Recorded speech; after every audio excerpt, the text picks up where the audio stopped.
Hey everyone, welcome back to my channel. I'm really glad that you're here. So I've been having so much fun lately with thumbnail exploration and showing you guys what to do. I have a new technique that you can do even if you've never drawn before.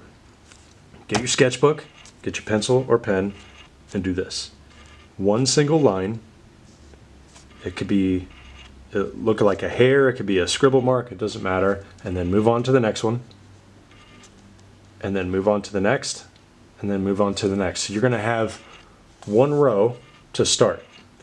I don't want you to go any further than that just because I don't want you to be overwhelmed with trying to come up with many different ideas at once. We're just going to take this one step at a time. All right, next, I want you to go back to that original scribble mark and lightly place in some more lines that are kind of random, but it's going to be lighter than the original one. Okay, and you're going to go to this one, and you're going to scribble on some marks, and then leave it. And then you're going to go to the next one, and you're going to do the same. Now, while you're doing this, try your best not to have some kind of shape or form in your mind that you're hoping these things will turn into. That's not the exercise. The exercise is, hey, I don't feel creative, or hey, I'm in an artistic rut. How can I come up with something using my imagination and not looking at any reference whatsoever? This is how you do it. Let's go to the next row. Let's do another dark line, but this time it's more of a slope. So you're probably wondering, wait a minute, it's way different than those. Yes, it is. Okay, and make sure that each angle is different than the other one. So this one's going to be vertical, and this one is going to be horizontal. After this, I want you to quickly place in some scribble marks lightly across that straight line, and do the same for this one. Be random with it. Just make shapes sharp, bulbous, like semi-round. It doesn't matter. There you go. So now we have two rows that we can use to possibly form into something really cool. So let's see what happens. So the first row, I'm going to write down creature. Okay, and then maybe the second row we can write down creature or maybe prop. Okay, and I'll underline those. All right, I like to keep my sketchbooks nice and orderly and neat. So if you're busting out your sketchbook for the very first time and it's not so neat, maybe this method can help you break out of that. All right, so let's go to this first one. Now, I noticed this very dark line that I drew. What I want to do is I want to create an anchor point, or consider this an anchor line. What that is, it's the main line that I'm going to follow as a contour for the body of these creatures that I'm making. So this one was obviously shaped like the front end of a rhinoceros beetle. So I'm going to do that. This one, it looks more like an antenna, so I'm just going to kind of duplicate that. Maybe this is a quadruped / moth creature, I don't know. And I'm just going to start putting in some shapes around those dark lines. Yeah, it looks like giant ears. Next up, let's go to this one. So it looks like over here to the left, it's really sharp and then it goes down. So maybe that mark right there is the front left leg, and this one's the front right one, and there's the shell, and then here's the back leg. So you can see how we're slowly but surely piecing together these really neat creature shapes. Or I want you to look down at your work right now and be proud of yourself of the fact that you just scribbled some shapes on without even thinking. And you're not stressed out. Well, hopefully you're not stressed out following me on this. Now we're going to go to this last one. Okay, and I noticed that the dark line on this one is kind of a zigzag. So maybe that's the leg. This looks like a big head crest. So I don't know, maybe that could be a rock creature, some kind of plant. Speaking of plants, plants are really good for reference for creature design. All right, let's go to the props. All right, so here I am looking at these props, and immediately I'm thinking that could be the wing. That could be, I don't know, like a secondary wing up here, and then this is the body. and it looks like a little spaceship going upwards. This one, I'm just going to put a triangle here because that's the original shape that I saw, and then these two little weird legs. It kind of looks like a little satellite, maybe a beacon. I don't know. But that's what's cool. That's the whole point of doing props. You don't really know what the machinery is. It's just, it could be electronic, it could be semi-alien, it doesn't really matter. And then we'll go to this one. This one still kind of does look like a creature, I'm not going to lie, but it's straight up and down, so why don't we have this creature hold like a little staff, it's a walking staff, and then two legs coming off to the side, and then a big eyeball. Because I saw that marking right there, so there's like a big eye, and then there's the secondary arm. So it's like a big walking eyeball. Kind of gross, actually. Almost like the eye is coming out of a shell. Yeah, that one might be the gnarliest one I've drawn. And that was totally at random, too. Okay, so a lot of worries that I get from beginner students is, hey, I don't have imagination. How am I going to come up with this stuff? And really, you just have to eliminate the fear of failing and eliminate the fear of not being able to come up with ideas and worrying about what other people are doing, and just worry about putting lines down first. It's going to sound really cheesy to say, but you got to start somewhere. Like, we've all had that said to us at some point. You know, like, oh my gosh, this next task that I'm doing is so daunting. Well, you got to start somewhere. Okay, the next bit, let's go back up here to these little critters. And I'm going to lightly place in some shadows under that darkened line. And I'm starting to see the silhouette emerge. And these little details that I'm putting in now are just helping define that shape. And also, I don't really know where the legs are going to go per se, but let's just see what happens when I just allow the pen to travel alongside. Okay, so that first little hair mark that I made to start this off has turned into what looks like a crab.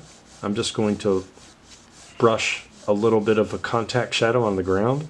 Oh, I'm sorry, cast shadow, really. And then I'm going to move on to this moth. Well, moth-like creature, I guess. So these legs look like they're bending out in front, which is kind of crazy. There we go. It's almost human-like. So these front limbs are there to show us, like, hey, this is the front. I'm going to put this little head right here in the front, too. And then let's add some feathers on these wings.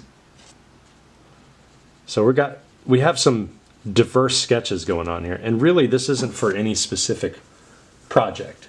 This is for you guys to just enjoy just for the process of sketching. I've been getting a lot of comments lately, and this is really warming my heart when I read this stuff. You know, people that are taking their sketchbooks out for the very first time in years.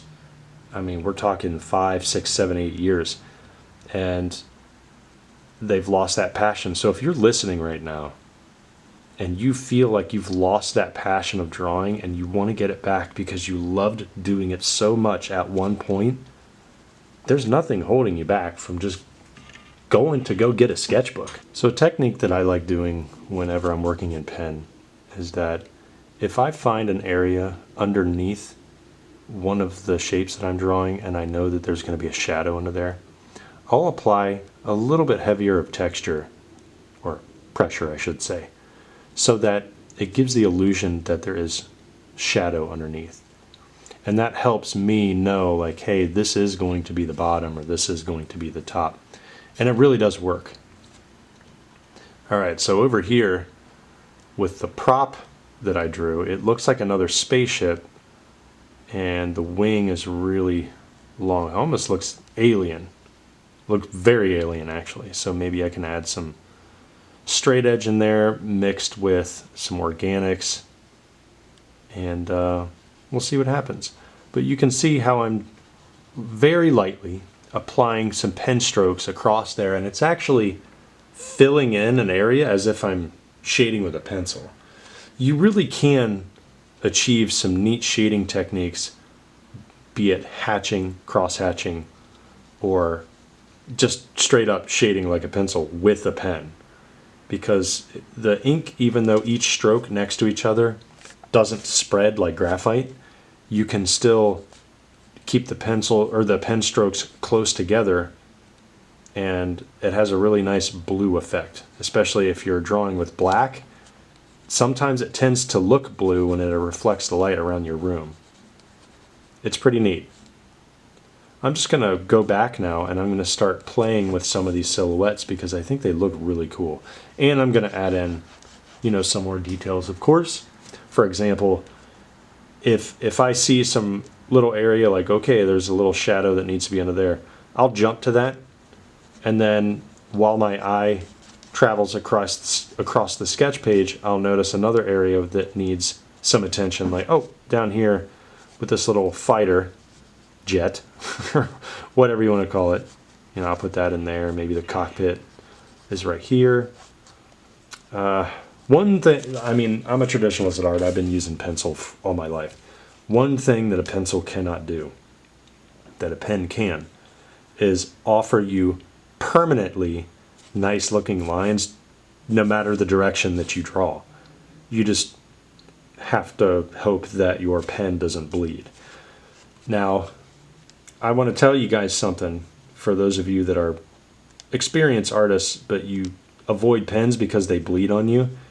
You're just using a crappy pen, or it's so old that a lot of the ink has just collected at the tip and it has slowly been seeping into the brass section, and then all of a sudden when you apply that pressure to get it loosened up, the liquid mixed with the dry portion of it all comes out at once, and it doesn't know what to do. I'm going to personify the pen. It like all that pressure is so much that it just has to come out somewhere. So I would go on a separate page and just test the pen and just make sure that your lines look good before you start drawing, and it'll never bleed on you again. If it does bleed on you after you do that, then it's a really crappy pen, and stop using those. I'm not calling out any brands. I'm just saying if the pen isn't working for you, there's no point in drawing with something that's not working. All right, so now I'm just kind of going around my thumbnails and I'm just adding in cool little bits and pieces that I see could be needed. Like this little warrior right here actually turned out to be pretty cool, and I didn't know what it was at first. I totally expected this row to be nothing but props. It looks like we have a little weird reconnaissance probe looking thing or some kind of intergalactic kiosk, and it's just kind of sitting there. Maybe we'll put some rocks right here. Maybe a warrior walked down a post-apocalyptic street or is on another planet and sees this at an outpost. Like maybe there's a little sign right here. Let's put a little sign.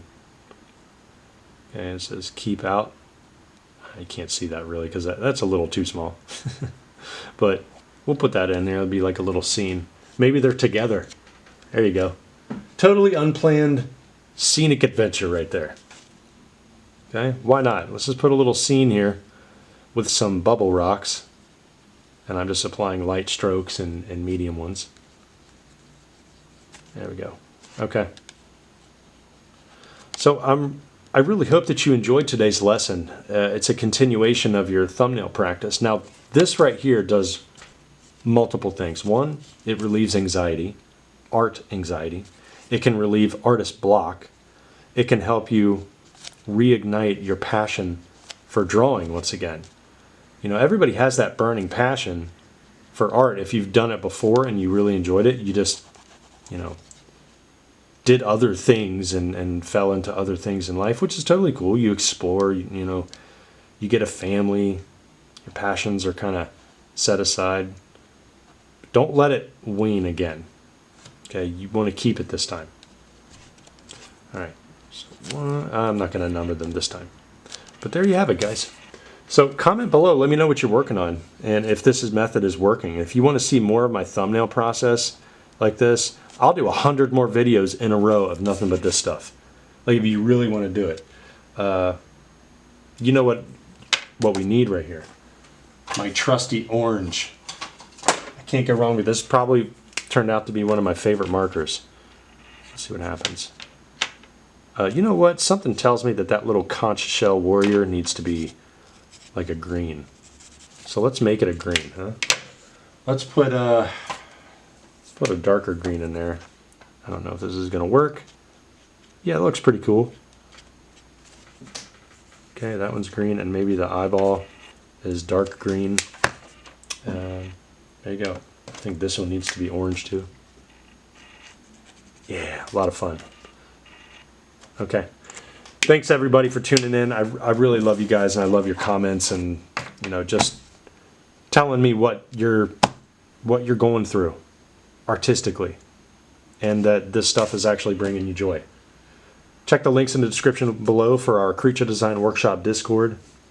I'm also accepting very early signups for my Creature Design for Film and Games class at CGMA, and that starts in April.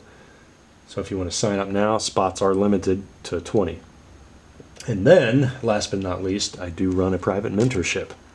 I'm helping everybody draw foundations, cubes, cones, cylinders, and spheres. So if you feel like an artist that has completely lost his or her way in drawing because years ago you skipped the fundamentals and you learned bad habits and now you're stubborn and you don't want to learn new ways, I'm going to help you with that. Okay? I would like to help you with that. So let me know, comment below mentioning the word mentorship, or email me at bobbyrebholz.com or bobbyrebholz@gmail.com, and I'd be glad to help. All right. Until next time, everybody. Peace.